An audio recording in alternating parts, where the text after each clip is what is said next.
इंसान आपस में बात कर सकता है, इसमें कोई बड़ी बात नहीं है। पर क्या आपको पता है कि पेड़ पौधे भी आपस में बात कर सकते हैं, रो सकते हैं, चीज़ों को महसूस कर सकते हैं। इनका भी एक सामाजिक परिवेश होता है, जैसे हम इंसानों का। आपने भी कभी पढ़ा होगा कि इस दुनिया में दो तरह की चीज़ें होती है, सजीव और निर्जीव। हमारा फोन और कई तरह की चीज़ें, ये सब तो निर्जीव है। पर हम सभी जानते हैं कि पेड़ सजीव हैं। सजीव है ये तो ठीक है, पर ये आपस में बात कर सकते हैं। ये बात थोड़ी अजीब है, या थोड़ी नहीं बल्कि बहुत ज़्यादा अजीब है। इसे इस तरह से सोचकर देखिए कि आप एक जंगल या पेड़ों से ढकी एक जगह से गुजर रहे हैं, और ठीक आपके आसपास के पौधे आपको महसूस कर रहे हैं, और इतना ही नहीं, वो आपके बारे में बात भी कर रहे हैं। और ये सब ठीक आपके पैरों के नीचे हो रहा है, और आपको इसके भनक तक नहीं है ना? थोड़ी अजीब और डरा देने वाली बात कि इतना सब कुछ आपके सामने हो रहा है और आप इसके बारे में पूरी तरह से अनजान हैं। वो आपस में बात करते रहते हैं, वो भी हमेशा। लेकिन जंगल के बीचों बीच खड़े होकर भी आपको इसकी बात का एक शब्द भी सुनाई नहीं देगा, क्योंकि पेड़ लैंग्वेज यानी भाषा के माध्यम से बात नहीं करते हैं, बल्कि वो एक चीज़ के जरिए बात करते हैं जिसे इलेक्ट्रिक इम्पल्स कहते हैं। पेड़ अपनी जड़ों की मदद से इम्पल्स यानी सिग्नल भेजकर एक दूसरे से बात करते हैं। जिस तरह इंटरनेट पर एक कंप्यूटर से दूसरे कंप्यूटर तक सिग्नल जाती है, उसी तरह पेड़ पौधों में भी एक कनेक्शन होता है। हर पेड़ की जड़ जमीन में कम से कम उतनी ही फैली हुई होती है जितनी उस पेड़ की लंबाई होती है। ऊपर से देखने पर आपको लगेगा कि ये आपस में दूर दूर हैं, लेकिन ज़मीन के नीचे लगातार जुड़े हुए रहते हैं। ज़मीन के अंदर ये जड़ें काफ़ी सोड़ी तरीके से फैली हुई होती है। आपको जानकर हैरानी होगी कि एक पेड़ सिर्फ दूसरे पेड़ से नहीं बल्कि 200 मीटर दूर पेड़ से भी बात कर सकता है और अपना मैसेज भेज सकता है। और ये ऐसा करते कैसे हैं? तो एक पेड़ ना अपने पास वाले पड़ोसी पेड़ को संदेश भेजता है, और पड़ोसी पेड़ तीसरे पेड़ को। ऐसा करते करते दूर के पेड़ के पास संदेश पहुंच जाता है। अगर इसी तरह से देखा जाए तो हर एक पेड़ आपस में जुड़ा हुआ होता है। पूरा का पूरा जंगल एक लिविंग बीन यानी जीवित प्राणी होता है जो आपस में जुड़ा हुआ होता है। पेड़ आपस में बात कर सकते हैं, इससे बड़ा सवाल यह है कि क्या किसी जीवित प्राणी की तरह पेड़ पौधों में भी फीलिंग यानी भावनाएं होती है? क्या उन्हें भी चोट व तकलीफ का एहसास होता है? इसका जवाब थोड़ा जटिल है, क्योंकि हम इंसानों की तरह दर्द महसूस नहीं होता है। लेकिन कुछ पौधों पर की गई रिसर्च का मानना है कि वे अपने तरीके से दर्द को महसूस कर सकते हैं। ये पता लगाने के लिए कि इन बहुकोशिकीय जीवों को दर्द का अनुभव कैसे हो रहा है, कुछ पादप तंत्रिका जीव विज्ञान देखते हैं। दर्द की अनुभूति आमतौर पर उन जीवित जीवों से जुड़ी होती है जिनके पास एक तंत्रिका तंत्र होता है, जिसमें विशेष संवेदी रिसेप्टर्स, न्यूरॉन और मस्तिष्क के हिस्से होते हैं, जो संवेदी जानकारी को संसाधित करने के लिए जिम्मेदार होते हैं। केवल पौधों में मस्तिष्क या तंत्रिका तंत्र नहीं होता है, लेकिन ये एक अलग ही नेटवर्क का यूज़ करते हैं जो उन्हें आसपास के वातावरण पर प्रतिक्रिया करने में सक्षम बनाता है। पौधे प्रकाश, गुरुत्वाकर्षण और स्पर्श में परिवर्तन को महसूस करने के लिए अलग अलग प्रकार के रासायनिक और विद्युत संकेतों का उपयोग करते हैं। यह बाहरी उत्तेजनाओं पर उनकी ओर, ये उनसे दूर जाकर अपनी जड़ और अंकुर की वृद्धि को समायोजित करके और शिकारियों के खिलाफ डिफेंस कंपाउंड्स का उत्पादन करके भी प्रतिक्रिया कर सकते हैं। इन प्रतिक्रियाओं को जटिल जैव रासायनिक मार्गों और हार्मोन जैसे पौधों के संकेत अणुओं के माध्यम से प्रतिबंधित किया जाता है। जबकि पौधे पारंपरिक मानवीय तरीके से बात नहीं कर सकते हैं, ये खुद को बचाने के लिए रासायनिक कम्युनिकेशंस का उपयोग करते हैं।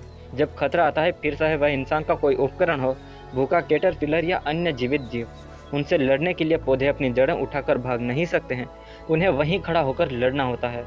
इसलिए खुद को बचाने के लिए पौधे मॉलिक्यूलर से रिएक्शन की एक चेन का उपयोग करते हैं। इन रासायनिक कम्युनिकेशंस का उपयोग किसी दुश्मन को जहर देने, आसपास के पौधों को संभावित खतरों के प्रति सचेत करने या आवश्यक सेवाओं के लिए सहायक कीड़ों को आकर्षित करने के लिए किया जाता है। अगर कोई कीड़ा पेड़ की पत्तियां खा रहा है तो पेड़ कुछ रसायन छोड़ता है।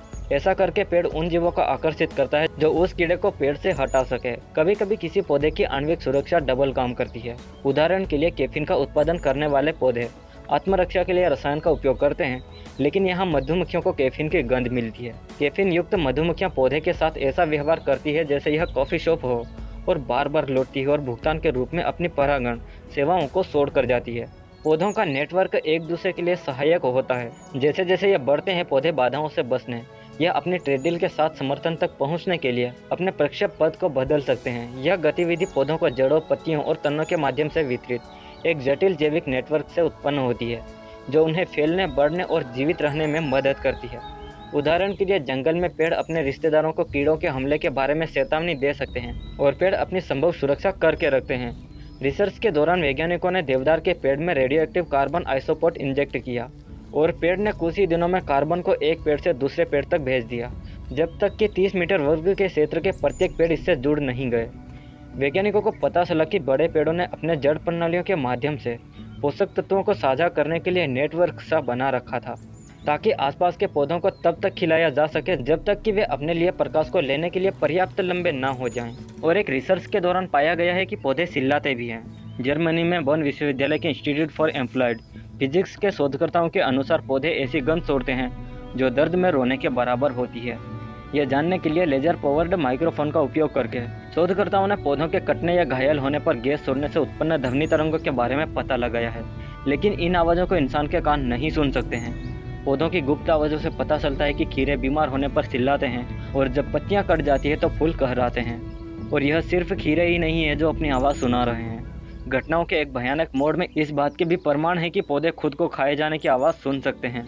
मिसौरी कोलंबिया विश्वविद्यालय के शोधकर्ताओं ने पाया था कि पौधे कैटरपिलर द्वारा चबाने की आवाज़ को समझते हैं और उस पर प्रतिक्रिया करते हैं। जैसे ही पौधे शोर सुनते हैं, वे कई रक्षा तंत्रों के साथ प्रतिक्रिया करते हैं। कुछ शोधकर्ताओं के लिए इन जटिल कम्युनिकेशन प्रणालियों के प्रूफ हैं कि पौधे संकट में होने पर गैस के माध्यम से शोर उत्पन्न करते हैं और संकेत देते हैं कि पौधे किसी प्रकार का दर्द महसूस कर सकते हैं। लेकिन कईयों का यह तर्क भी है कि भावनाओं को दर्ज करने के लिए मस्तिष्क और तंत्रिका तंत्र के बिना दर्द नहीं हो सकता है। लेकिन इससे पहले कि आप अपने वेजिटेबल पर पुनर्विचार करें, ये समझ लें कि आप किसी भी वनस्पति को यातना नहीं दे रहे हैं, क्योंकि इन पौधों को भूमि के जानवरों, समुद्री जीवों या अन्य जानवरों की तरह दर्द महसूस नहीं होता है। और हो भी तो इंसान कहाँ छोड़ देने वाला है, क्योंकि जानवरों को दर्द महसूस होता है, यह जानते हुए भी उन्हें बहुत बुरी तरह से मारा जाता है। और अधिकतर वैज्ञानिकों का मानना है कि पौधे मस्तिष्क या सचेत जागरूकता के बिना भी बुद्धिमान होने जैसा व्यवहार प्रदर्शित करते हैं। दोस्तों, पौधे महसूस कर सकते हैं कि नहीं, इसका पता आप भी लगा सकते हैं। जैसे कि सुई मुई का पौधा हमारे सुने मात्र ही पत्तियों को मोड़ लेता है। अब उसे कुछ तो पता चला ही होगा, तभी तो उसने अपनी पत्तियां बंद की होती है। अगर इस सब से हटकर भी आपके पास कोई और विचार हैं तो आप इसे कमेंट कर सकते हैं। दोस्तों, आपका काम है अब इस वीडियो को लाइक, शेयर और सब्सक्राइब करना। हम मिलते हैं किसी अगले वीडियो में, तब तक के लिए जय हिंद।